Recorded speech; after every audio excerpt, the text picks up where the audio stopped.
Imagine this. Your thoughts, your beliefs, your feelings. This is your house. But is it your home? Hi, I'm Nelson DeMello, and join me as we try to find our home beyond our borders. I don't know. I think that's fine. Yeah, that's a good take. So we ended off talking about the tree of life and the tree of the knowledge of good and evil. I think it's so important, right? Full name here. It's not just the tree of knowledge, right? It's not ignorant to science and art and philosophy and, whatever. No, the tree of the knowledge of good and evil. Why is that important? We talked about truth. We talked about how one of those categories for truth is psychological and spiritual. So it's this idea of morality, this idea that we're going to talk about shame and all of these things. It is quintessential to understand that this narrative isn't about being kept. It's ironic, actually. I hear a lot of people say, oh, well, God wanted to keep us ignorant. Da, da, da. That's literally what Satan was telling Eve. I'm with Satan. His literal temptation was, God is withholding from you. And she believed it. Just however long ago, 300,000 years ago, the same temptation is being used with a lot of people. God is withholding from you. That's absurd to think that we're so evolved and so elevated. We've grown so much. Our human consciousness has surpassed all of these. You're being tricked by the same trick used with the original humans. Get a grip, wake up. Like, you're not that. You're not him. You're not that guy, We're stuck here on this planet thinking God is withholding from us. And that's why we suffer. And that's why whatever. Because God is withholding. What a lie. They were created in his image, had true free will. What is true free will?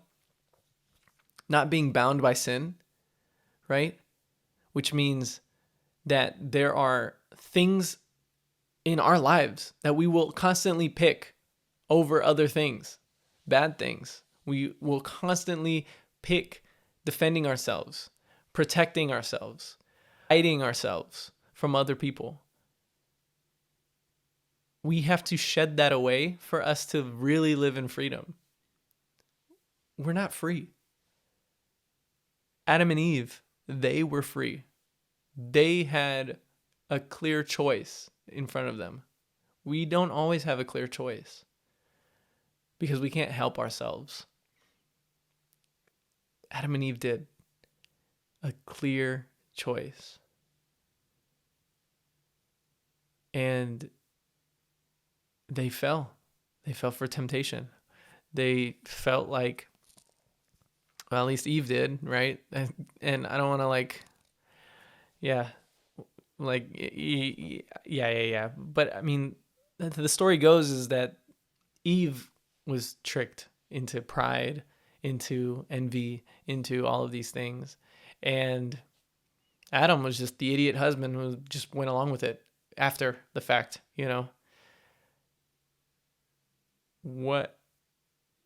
that could open up a lot of doors there of thinking of the man didn't lead, he was led, and it led to all of this.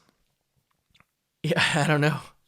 I screwed up, I need you to be a part of this, which is like a friend thing. It's not even like a woman to man thing, but it's just like, this is cool, do it with me, said every one that got people into drugs, right?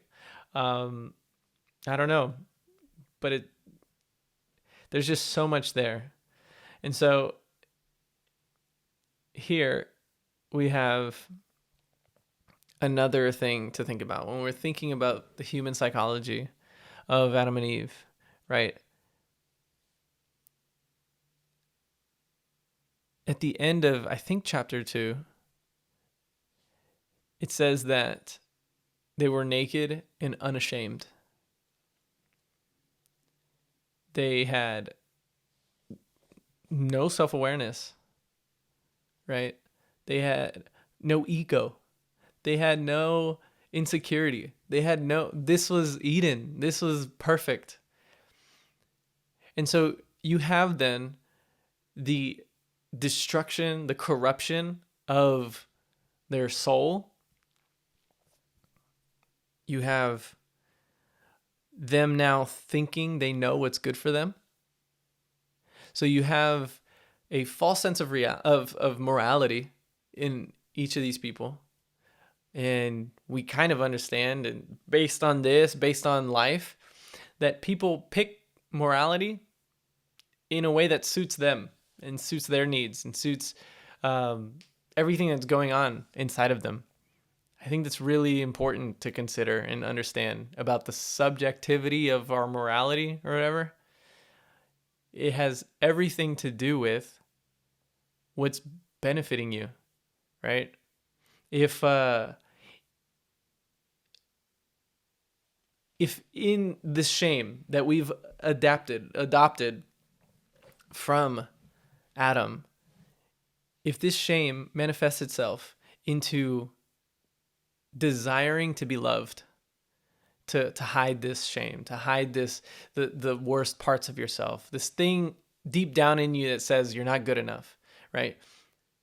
If your personality comes out as a way of, hey, if I just receive enough love, I can hide all of this, right? Like if this was, I don't know, some rock or I don't know, weed or I don't know, something, that's not supposed to be there in the grass, in the fields, I'm going to put enough mulch on top of it to hide it. Okay? If that thing is love for you, then yeah, your morals, your ethics might bend a little to fit that. You might be a little morally loose with sleeping around or dating or whatever the case is. What seems right to you is totally based on how you deal with your shame. Yeah, I mean, Alex O'Connor, he says he's a moral relativist. Ethical emotivist. And I think we're just all emotivists. I think we just do everything based on shame and guilt. And that becomes our personalities. That's the frame we see life through. That's just everything is based on this. And that's why, again, psychological truths. The human condition is explained in this story. I think it's so powerful to see that a story from, 4, 5, 6, 7,000 years ago rings true still to this day. And so let's kind of, I know I said a lot, let's kind of go through everything, right? And so here are the themes of Genesis 3. You have the serpent, right? A spiritual being later revealed as Satan, introduces distrust in our creator. Now, I also want to say, this is a random little tidbit fact thing. I don't know why it's put in there, but I'll tell you, snakes had arms and legs. Like scientifically, biologically, evolutionarily, they had arms and legs. I don't know if they look like salamanders. I don't know if, it was just like long tail with little, whatever. Maybe it was fins. I don't know. They had arms and legs. And all of a sudden they don't. Okay? This is real life. Okay? People don't know why snakes had arms and legs and evolved away from them. I don't know if it was overnight, whatever the case is. The fact of the matter is, this happened, I think it was 400 to 300 million years ago. And for some reason, the Bible mentions, hey, I cursed the snake to crawl on its belly, or to slither on its belly. It's not going to crawl anymore. What? That's weird. I don't know what that means. I don't know anything except for the fact that there's a correlation there. And why would ancient Hebrews know that fact?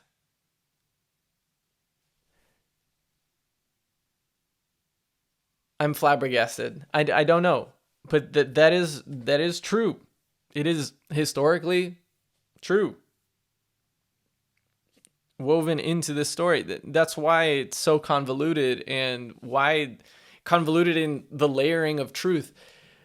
We have to look at it and say, there's got to be something here. I don't know. This is a little too close to coincidence for my taste,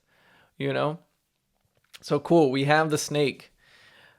And then again, comparison, right? Before and after. They were naked and unashamed. They had self-awareness. The shame came in. They hid. Right? Sin, the desire to define good and evil apart from God. Right? This is where moral relativism begins. Okay? Sin, I know, missing the mark. Cool. We look at all the definitions of sin in the Bible. And what I mean by that is, Paul will go on a rant and then say, this is what sin is, right? Or John, for that matter, says the same thing. This is what sin is, right? And we look at what sin is and we try to compile all these things together. It's things like unbelief, right? In the same way, it's not doubt, it's unbelief.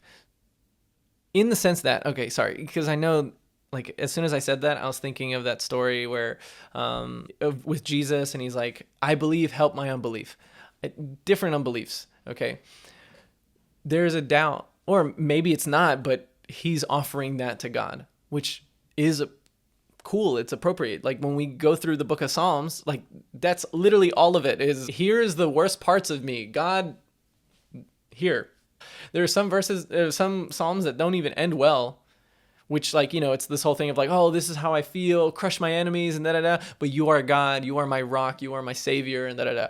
Some Psalms are I hate you, I hate everything going on, period. That's it, and you're just why is this in the Bible? Because it's real, and this is being given to God. So in the same way, this unbelief, right? If it stews, it's sinful. What do I mean? Okay. Going back, Eve had doubted the character of God, doubted God in his goodness, in his mercy, in him being the perfect caretaker, and all these things, and said, you're withholding from me. This distrust allowed for temptation to come in and allowed for sin to be born, right? And so you have the shame of doing something wrong. You have then the knowledge that gives you moral superiority. Now you're contending with God of what's right and wrong instead of just trusting in him in what's right and wrong. And we have, to this day, still arguments and debates, whether it's our sexuality, whether it's our lifestyle, whatever the case is. It's no, I'm contending. I fight with God about what's right and wrong. That capacity came from there. Here's the kicker. You can fight all you want, right? And this is a big part of my testimony. Fighting, finding loopholes, finding, whatever, finding the edges, the perimeters of what you can and can't do. You just hurt yourself, right? You can be right in terms of you can hold your morality. That's different than God. Fine. You're going to be miserable for it. I have yet to see somebody experience it myself of when I am unaligned to God's morals, because we can accidentally align, right? People can be honest and not Christian. People can be, I don't know, whatever. I think that's a good example. Being honest, right? God says not to lie, bear false witnesses, and da-da-da. if you're an honest person because you just think that's a good thing, like you're not going to have any dissonance because you still fit into God's idea of morality, right? The idea is, though, and this is why we see, I don't want to say this is why we have dissonance in our life or whatever, but like any area of our life, Christianity, a part of it, a byproduct of it, is aligning entirely with God's idea of right and wrong. And when we do that, we are completely harmonized to the way he wants us to live. And that's where a lot of our peace comes from, that surpasses our situation and circumstance and all these things, because we are aligned in that way. And so, but again, we have here disharmony. Here is flabbergasting revelation. Okay. God did not curse Adam. God did not curse Eve. Okay. He gave consequences. No, he didn't give consequences. He described consequences. And I want to put it that way because when we look at Cain, the same thing happens. He's describing consequences. Hey, now that your mind is open, you're going to start feeling pain in things that you shouldn't have felt pain in before. When you and you're going to, try to overcome your husband or whatever. And that's like a mechanism, a complex in a woman. And yeah, we see that. Am I right? And I don't even mean that like I'm gonna stay away, but it's just like, it's this real serious thing that submission is really hard. And I understand it. And if I was a woman, I wouldn't trust a man to submit to. But the fact of the matter is, life becomes peaceful. Like, I'm sorry to come back to peace, but there is a peace to choosing the right man and submitting to them, in the same way that there's a peace being a man and submitting to God, like truly submitting. And that's why there's the distinction of like, wives, submit to your husband, men, die to yourself. It's like it's an emptying of yourself. It's killing everything inside of you and allowing that to be filled with love for your wife, love for God. And you become then a vessel, an extension of the will of God, which is a matter of, it is submission. It's just different language for different genders. You know what I mean? Like, a woman doesn't want to hear die to yourself. She's like, no, I have needs, I have wants, and da-da-da. And a man hears that and he receives the challenge. He sees it as, no, this is the noble way. Like, this is what needs to be done, And so I think it's saying the same thing, just different languages for different gender. What are we talking about? God's mercy. Okay. He said that if you eat from this, you will die, right? He, cause and effect. This is what's going to happen to you. I don't think it's, he was soft and didn't have it in him. It's mercy. We did spiritually die, and I know that's what God meant. Like, you're going to spiritually die. But I think what's more mind-blowing is that God clothed them. He asked, who told you were naked? Like, who told you to be insecure? Who told you, in the sense of, why do you think that's wrong? Who told you that was wrong? Like, I wanted you to be free. I wanted you to be uninhibited. And he's like, well, that's where you are now. And so here's some clothes. Here's my provision. That's mercy, man. And we're going to see that in the story of Cain. We're going to see that throughout Scripture. This, especially in Genesis, oh my gosh. But this idea that God has this standard. He meets us at this standard. We fall. And he reconciles and tries to come back together and tries to bring us in and tries to restore and reconcile and all of these things. Okay. So again, psychological, spiritual truths here. Shame is the loss of innocence and the fear of exposure. Knowledge without holiness breeds death. This is powerful. And it goes into why divination, we talk about the Enneagram and like the potential demonic influence it could have, right? Opening these doors intentionally to things that we shouldn't have access to, whatever the case is. Well, I mean, yeah, that's essentially what it is. I mean, it's a crazy thing. This journey of shedding away my shame, I've realized, looks like trying to undo the tree of the knowledge of good and evil. It is literally I'm trying to melt away my ideas and handle of my morality and just being obedient, pure obedience. And it could be blind obedience now because of the history of understanding the blessing and all of that. Then all of this time, right? Understanding God, understanding his wisdom, understanding his desire. Like, I don't have to second guess him anymore. And I second guess everyone. Literally, I'm serving at a restaurant, and one of the servers, I second guess everything. My wife hates it, but this guy gets so petty. He thinks that like I'm out to get him or something. And he's like, oh yeah, we need whatever. We need, you need to add some sugar to the strawberry, whatever, right? And like, are you sure? Like, how much? And he's like, bro, I've only been working in the service industry for 26 years. And I'm like, well, yeah, I know, but like, is that what the manager wants? Is that like how we're going to do it consistently? And like, I just have these questions of like, I just want everything to be done the way it's supposed to be done. With God, I don't have to second guess that.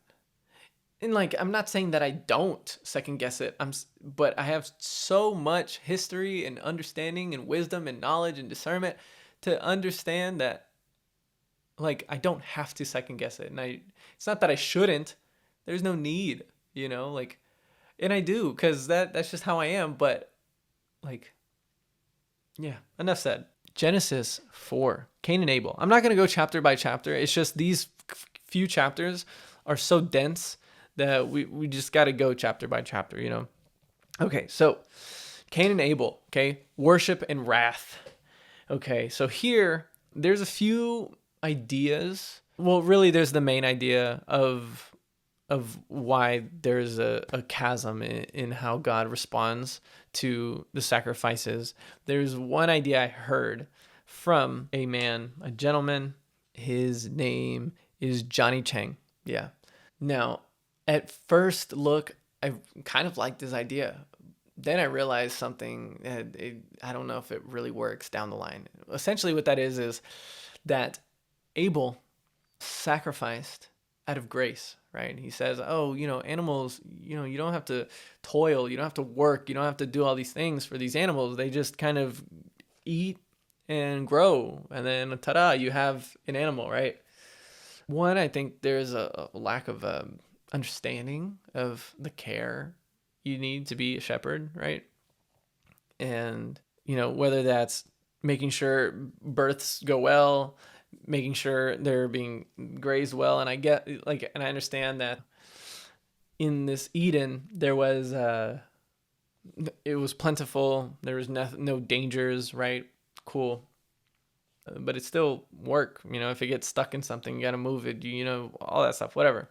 And then versus the work of toiling, the gardens and stuff like that. And those were the two offerings. So one represents works and the other one represents grace.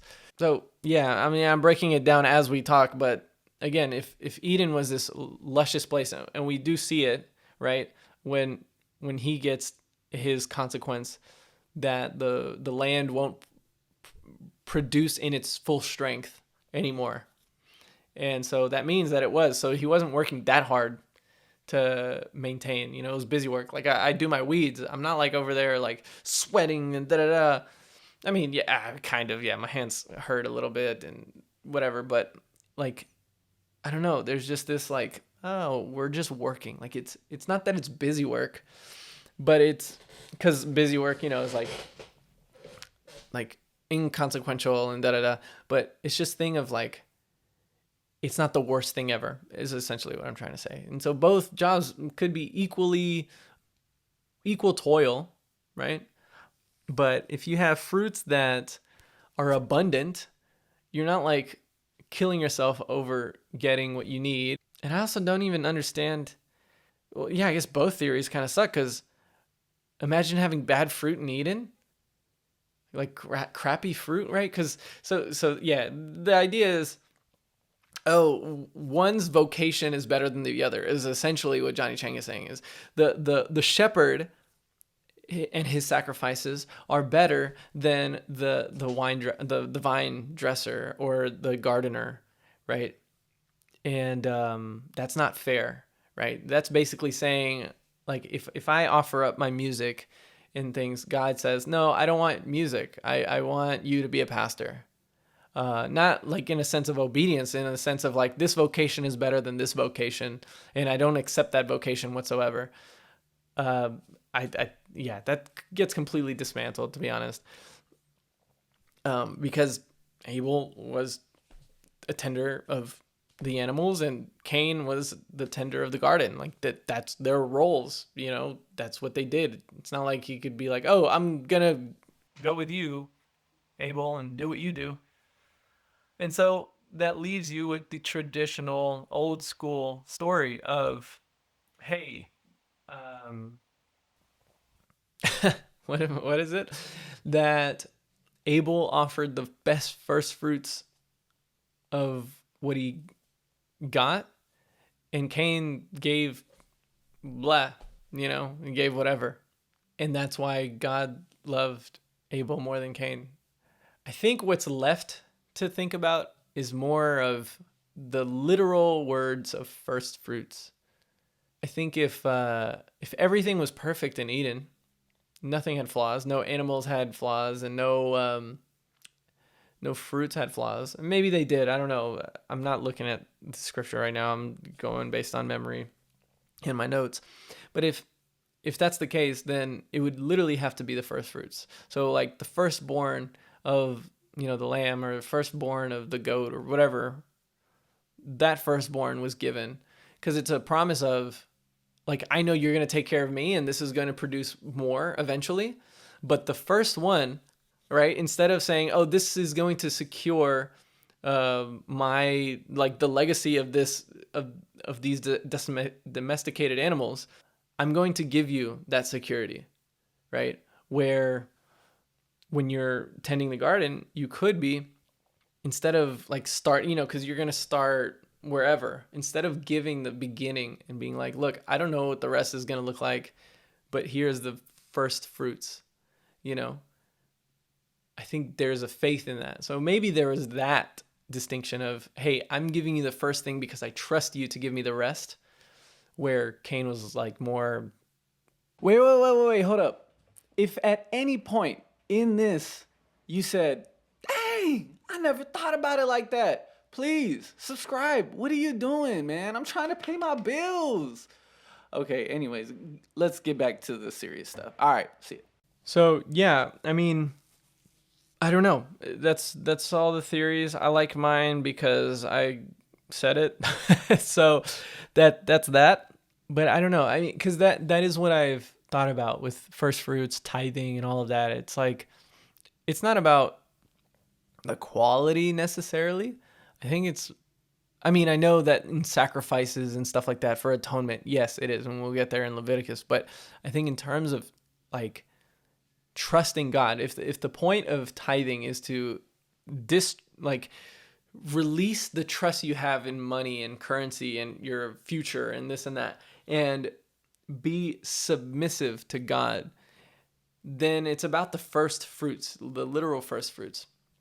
And so, I don't know, just something to think about. Okay, so cool. This also foreshadows substitutionary atonement. It foreshadows the need for a savior. Cain's offer was rejected. It was the first murder. There was eastward exile. Okay. Even in that, God's mercy was shown. How it goes, we tend to read, and look, this is a reflection on how I used to read the New Testament even. We read it as condemnation. We read it as a standard to live by. We read it as this thing that we need to reach. But what if it's just, this is what it is? This is consequence. This is cause and effect. What if we read the New Testament that way?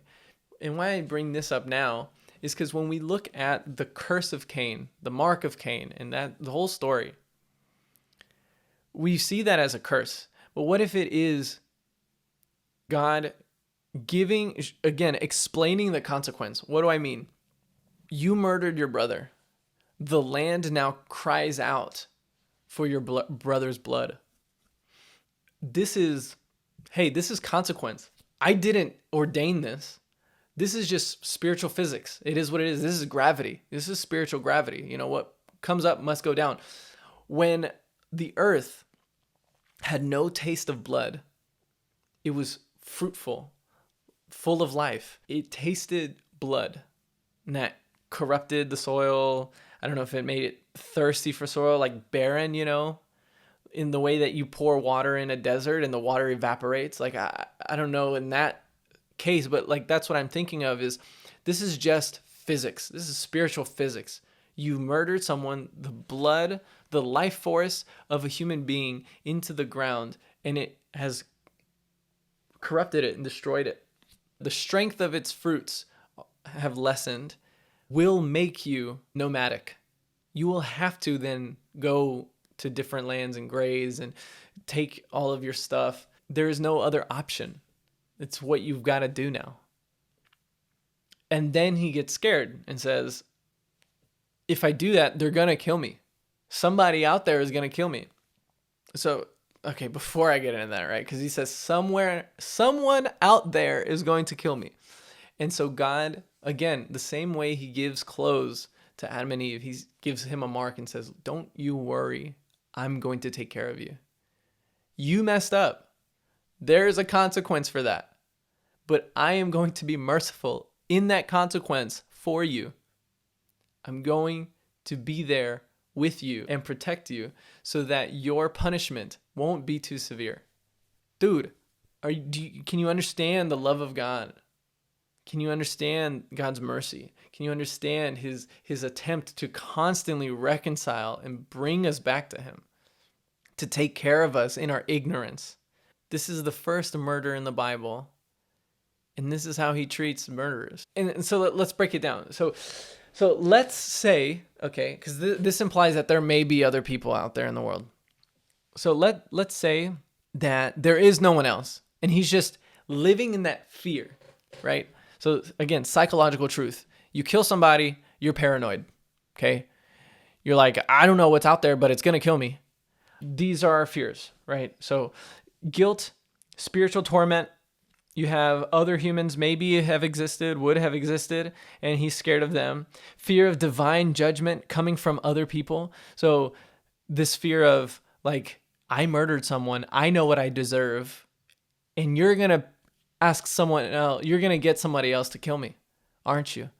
Right? So he's scared of this, maybe.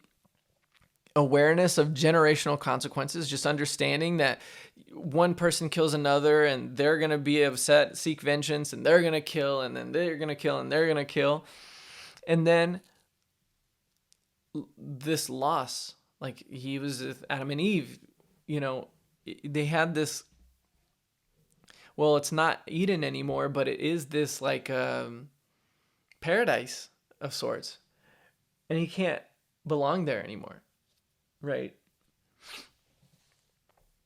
So here we see then theories on Adam and Eve's uniqueness, right? So there's a couple ways we can handle this. Again, I know it's not a science book. This is not the point. But again, how do we interweave all truths through this? Some ideas are that, again, there were no people. He was just scared of consequence. There were people, but they, because it's like, okay, who married Cain? Who married Seth, right? Like, where did these people come from?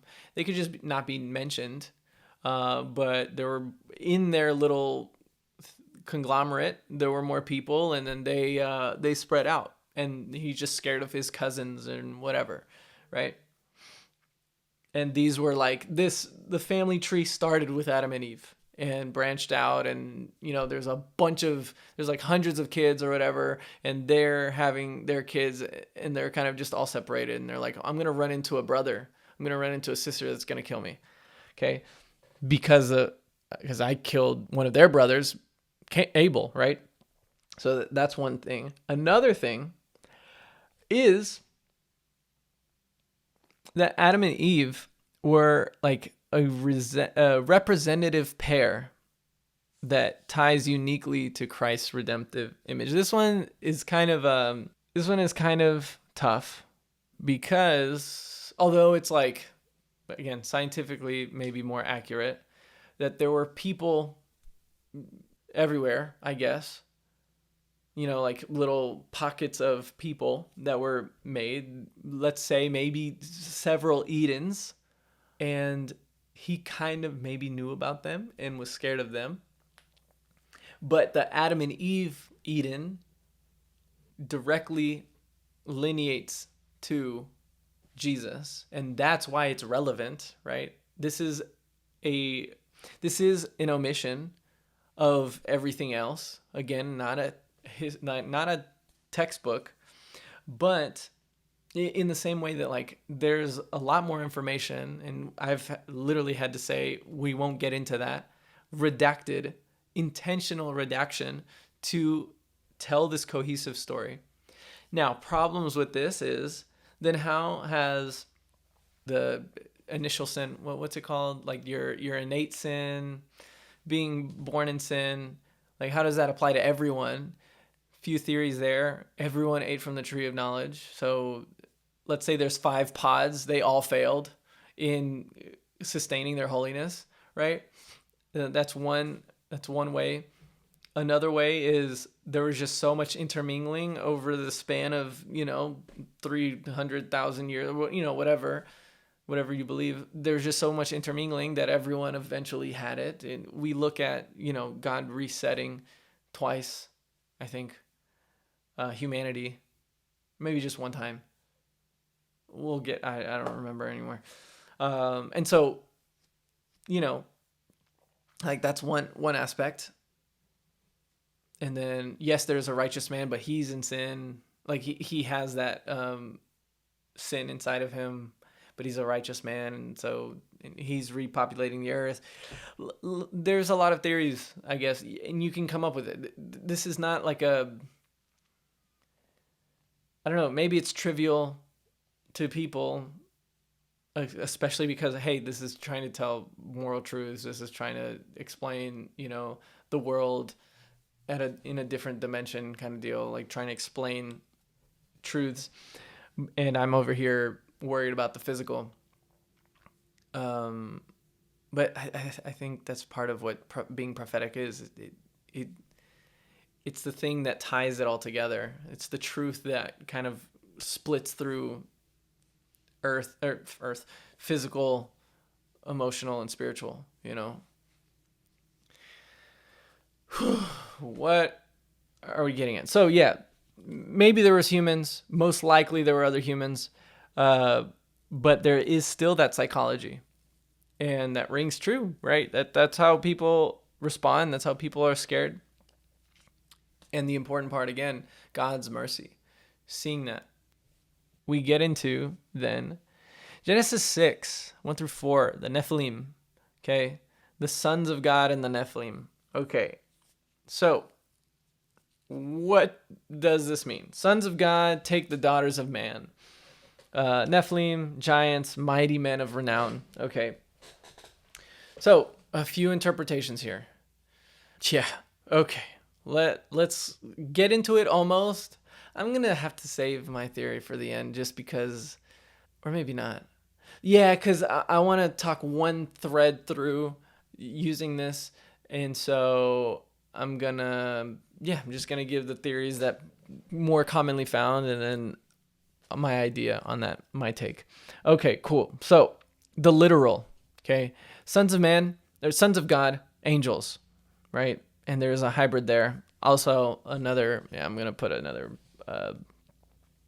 thing in a second. So again, the literal view, angel human hybrids. Okay, these are the Nephilim.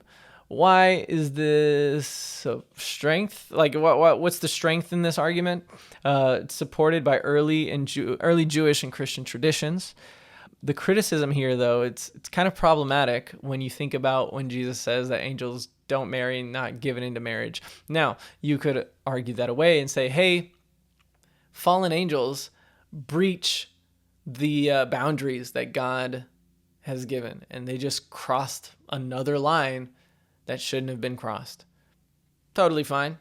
That's okay. I mean, they all get destroyed anyways after, like, with the flood. The second is the sons of God is actually the line of Seth. Okay, so you have the line of Seth marrying the line of Cain. Cool. So this is a little more theologically clear, right? As we talked about, hey, angels can't have sex and da-da-da. And so that makes it a little more sense. Now, the problem is, though, is that doesn't really make, like, if it's just human and human from different lines, doesn't make them men of renown. Doesn't make them powerful, demigod-like giants, kind of deal. Not even metaphorically. That's just a human that's, like, from a murderer's bloodline and God's provisional bloodline. You know what I mean? That makes no sense. So then the royalist view, which is that the sons of God were these Nephilim. Or no, the sons of God were these the tyrants, the kings. Like when we imagine, the Egyptian pharaoh and whatever, like all of these people, they're like, these, they claim to be semi-divine or divine, and these are people that then have children, and they are the Nephilim, right? So that's one way to think about it. And the strength is, again, the context of ancient cultures. Like, this fits in that narrative. The criticism here is that there's less textual support, and Nephilim really seem to imply more than just royalty, right? It's this special thing. And we'll leave it at that for now. I mean, okay, so I'll give you a glimpse. It's a possession theory. So the sons of God are spiritual beings, and essentially they influence, possess maybe these tyrants and kings, and then have powerful children in some kind of cult-like ritual, having these children that are powerful, And I'll tell you, so the strengths and weaknesses here. It deals with the angel problem, keeps men of renown relevant. It's more than just royalty. It makes more of a streamlined story when we continue on. Like, we're going to look throughout the Bible, actually, at the end, talking about sons of God and how that pops up in multiple places. And it fits the narrative a little bit better. The problem is it's a really poor reading of took wives for themselves, because unless they possessed from life to birth, some king, and then did whatever the heart wants and whatever, does that mean they took them as wives to do something? You know what I mean? Is that not just the person taking on the wives or whatever the case is? At least if it's like an influence kind of deal. I don't know. Sons of God went into them, and the daughters of man bore their children. When you think of that, I don't know if this possession thing, is very loose with meaning in scripture, very metaphorical, So I don't know. But yeah, this though, people say this is the early, it reflects early demonology, the corruption of bloodlines, illegitimate incarnations that prefigure Babel, right? Cool. And then we have the flood story. In the flood story, it's important to note, okay, that human thought was only evil continually, right? What this means, there was no redemption, no single chance. In his omniscience, he did not see a possibility for redemption, which means, this is like Marvel, Doctor Strange, using the timepiece, looking at every possible option and says, nope, 0.000 chance that they are redeemed. So we have to start over. But he doesn't destroy all of humanity. He finds the righteous. We're going to see this in Abraham with Sodom and Gomorrah.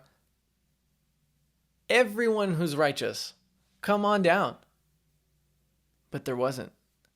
In the story of Noah, there is one family that's righteous, and he lived, right? So I think that's important. Again, reconcile, the attempt to keep humanity going, to reconcile himself to humanity, right? Not to an individual, but to humanity itself. It's so important. I mean, like in a Western worldview, we tend to be so individualistic. And yes, I think part of redeeming the individual is to redeem the whole. And his goal is the whole. It's not just you, right? And I know, I don't know, that's a weird thing to say because it's like, you're not that special, but you are at the same time, or maybe that's just the narrative that we've accepted the gospel in, that we have to be special to God for it to matter, for us to worship him. There has to be this reciprocation. I don't know. I'm just throwing things out there. Maybe this is dangerous, maybe it's not, but I don't know. Hey guys, thank you so much for going on this journey with me. If you like the content, please like, subscribe, follow, and remember, there is more to life, and that is good news. Thank you guys so much. Have a great day.